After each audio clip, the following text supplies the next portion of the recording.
왜 그리스도인들이 새 사람처럼 살지 못할까요? 새로운 사람이 되었는데 왜 삶은 변화되지 않고 기도하고 고백해도 왜 삶은 똑같을까요? 이런 이치와 똑같습니다. 사장이란 직함을 받아도 사장의 마인드가 없으면 사장처럼 살 수 없습니다. 새로운 피조물, 새로운 사람도 마찬가지입니다. 죄인에서 값없이 하나님의 의인이 되었지만 의인의 사고방식, 새로운 피조물의 정체성에 맞는 사고방식으로 인식이 변화되지 않으면 절대 새로운 사람처럼 살 수 없습니다.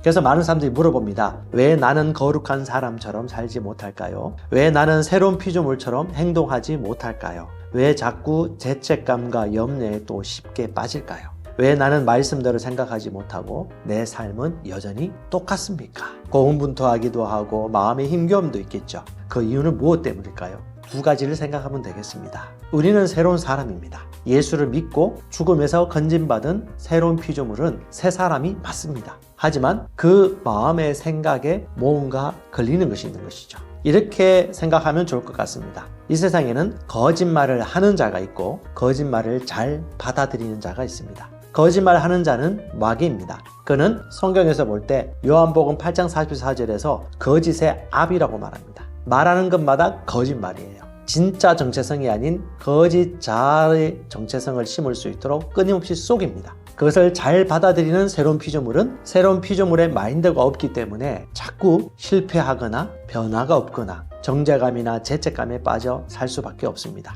그래서 거짓말을 쉽게 용납하는 마음, 거릇된 정보를 받아들여서 옛사람이 가지고 있는 그 익숙한 것의 습관에서 결별하지 못할 때 그는 결코 하나님의 뜻을 알 수가 없죠. 그래서 로마서 12장 2절에 바울이 얘기하는 것입니다. 생각을 새롭게 함으로 변화를 받아라. 생각을 새롭게 함으로 변화를 받아 하나님의 선한 뜻, 온전한 뜻, 완전한 뜻이 무엇인지 분별해라라고 얘기하는 것입니다. 여러분, 마귀는 거짓말합니다. 그리스도로 말미암아 의롭게 되었음에도 불구하고 우리는 죄인이야.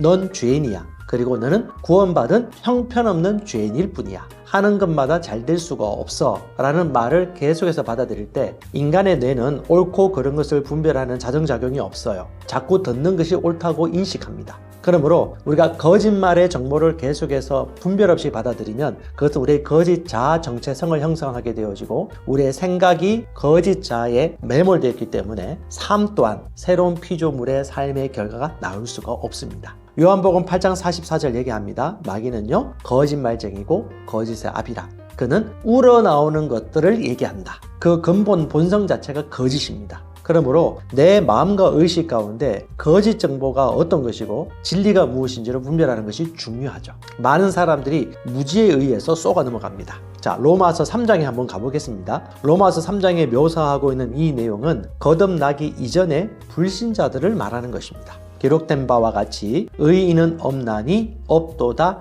한 사람도 없도다 라고 로마서 3장 10절에서 얘기합니다. 아, 의인은 없지 한 사람도 없지. 이것을 받아들이죠. 로마서 3장 12절 선을 행하는 자 없으니 한 사람도 선하지 않도다. 그러므로 이 세상은 선한 사람이 없다 라고 쏘가 넘어갑니다. 하지만 진리는 뭐라고 말합니까? 그리스도 예수 안에 있는 자, 그리스도를 통하여 라는 말은 거듭난 자를 얘기하는 겁니다. 그리스도 안에 있고 그리스도가 성령으로 우리 안에 계신 자, 그가 바로 그리스도 안에 있는 자, 그리스도를 통하여 사는 자인데 로마서 8장은 7장과 달리 거듭난 사람의 새로운 삶의 원리를 얘기해 줍니다. 로마서 8장 1절에 다음과 같이 얘기합니다. 이제는 그리스도 예수 안에 있는 자에게는 거듭난 자에게는 새 언약 안에 있는 자에게는 옛사람이 아니라 새 사람은 결코 정죄함이 없나니. 베드로전서 2장 24절도 얘기하죠. 친히 나무에 달려 그 몸으로 우리 죄를 담당하셨으니 이는 우리로 죄에 대하여 죽고 의에 대하여 살게 하려 하심이라.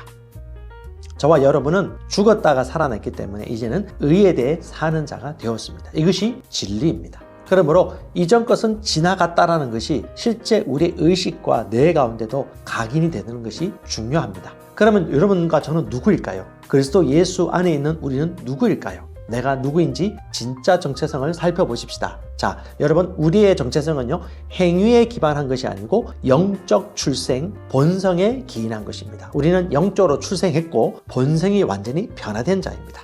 그래서 에베소서 2장 9절은 얘기합니다. 행위에서 난 것이 이는 아무도 자랑하지 못하게 하려 함이라. 거듭나면 우리가 믿음을 통해 그분의 은혜로 구원받은 것이니 이건 행위에서 나온 결과가 아니기에 우리는 행위 기반이 아니라 은혜로 말씀에 기반하여 우리가 누구인지 정의를 내리는 것입니다. 자, 신구약 의의 차이를 이해해 보십시다. 여러분 알고 있는 아브라함의 조카 롯을 들어보았을 것입니다. 롯에 대해서 베드로후서 2장 7절 8절은 의롭다고 정의 내립니다. 2장 7절입니다. 사악한 자의 음란한 행실로 인하여 고통당하는 의로운 롯을 건져내었으니 의로운 롯이라고 말합니다. 2장 9절도 말합니다. 그의 의로운 혼이 고통을 당하였기 때문이라. 하지만 성경을 읽어본 분들이라면 생각보다 아브라함의 조카 롯이 의로운 사람인가라고 고개를 갸우뚱할 것입니다. 그렇지 않아 보이는 정황이 많이 있거든요. 자, 한번 보십시다. 창세기 13장입니다. 아브라함이 조카 롯에게 땅이 있는데 우리와 너와의 목자 사이에 너무너무 비대해지고 번성했기 때문에 같이 거할 수 없다. 네가 땅을 골라라고 두 가지 선택권을 줍니다. 그때 우리 조카 롯은 눈치도 없이 삼촌에게 좋은 땅을 양보하기보다는 아주 이기적으로 자기에게 유리한 땅을 선택합니다. 그곳이 바로 소돔과 고모라 땅입니다. 그리고 창세기 19장에 보면 소돔과 고모라가 멸망당할 즈음에 하나님께서 그를 구출하기 위하여 천사들을 보냈는데 그때 그 말을 증거했을 때 그 딸의 남편인 사위들까지도 장인의 말을 농담으로 여겼습니다.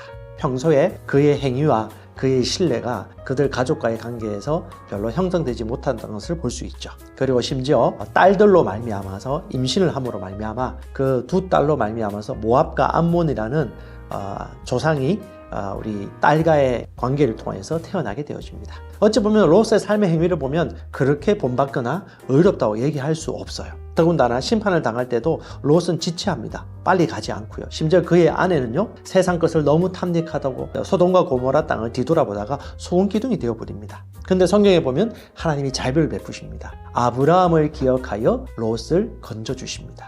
여기서 말하는 그 아브라함을 기억하여 주신 것이 뭘까요? 바로 의입니다. 그를 구출할 만한 아브라함 때문에 주어진, 그래서 여러분 구약시대 사람들은 성령이 그들 안에 거하지 않은 상태입니다. 그래서 그들에게 의를 증가시켜주다, imputed, 이 귀속하다, 씌우다라는 의미예요. 아브라함을 기억하여 그 의를 롯에게 씌워주는 것이죠. 하지만 신약시대 사람들은 구약과 완전히 다릅니다. 신약시대 사람은 성령을 모시고 있는 자들입니다. 그들은 그들 안에 의가 창조된 사람입니다. 새로운 본성과 새로운 생명이 들어갔기 때문에 의가 스스로 created, 의가 그 안에서 창조된 새 사람입니다. 그러므로 저와 여러분들은 옛사람이 아니라 새 사람이 되었다는 것에 대해서 정확하게 이해를 하고 지속적으로 인식해야 합니다. 로마서 12장 얘기합니다. 너희는 이 세상과 일치하지 말고 이 세상 방식대로 생각하지 말고 너희 생각을 새롭게 함으로 변화를 받아. 이것이 포인트입니다. 새 사람답게 살지 못한 이유는 새 사람의 생각으로 변화받지 못했기 때문입니다. 하나님의 선하시고 기뻐하시고 온전한 뜻이 무엇인지 알기 위하여 생각을 새롭게 함으로 변화를 받아라. 새 사람의 의식으로 생각을 새롭게 해라. 지속적으로 바꾸어라 라는 말입니다. 그러므로 여러분 이 시간 새 사람의 생각으로 변화 받으십시오. 우리의 구원은요, 하나님의 은혜로 값없이 의롭다 하심을 얻은 자 되온 것입니다. 로마서 3장 24절. 로마서 3장 26절은 예수 믿는 자를 의롭다 하려 하셨습니다. 저와 여러분은 예수를 믿음으로 의로운 자가 되었습니다. 로마서 4장 2절도 아브라함이 행위로서 의롭다 하심을 받았으면 자랑할 것이 없으려니와 하나님 앞에서는 아무것도 자랑할 것이 없다고 말합니다. 새로운 피조물은 하나님의 은혜의 선물로 말미암아 구원받고 하나님의 의로 의롭게 된 사람입니다. 자, 결론 내리겠습니다. 새 사람의 생각으로 변화시키십시오. 나는 형편없는 죄인이 아니고 나는 구원받은 죄인이 아니고 나는 거룩하고 흠없는 의이다. 나는 은혜로 구원받은 의인이다. 내가 거듭날 때 의로 창조되었다. 나는 지속적으로 혼의 구원을 받는다. 나는 그리스도의 옷, 즉 생각, 말, 행동을 입고 살아간다. 나는 구원받은 죄인이 아니라 구원받은 의인이다. 나는 은혜로 값없이 구원을 받았다. 은혜의 선물이다. 그러므로 자랑할 것이 없다. 하지만 혼은 항상 구원받는다. 지속적으로 그리스도의 생각과 말과 행동으로 점점점 변화되어 간다. 우리는 새로운 사람, 새로운 본성, 새로운 존재가 되었습니다. 새 사람의 생각으로 변화되십시오. 여러분을 응원합니다.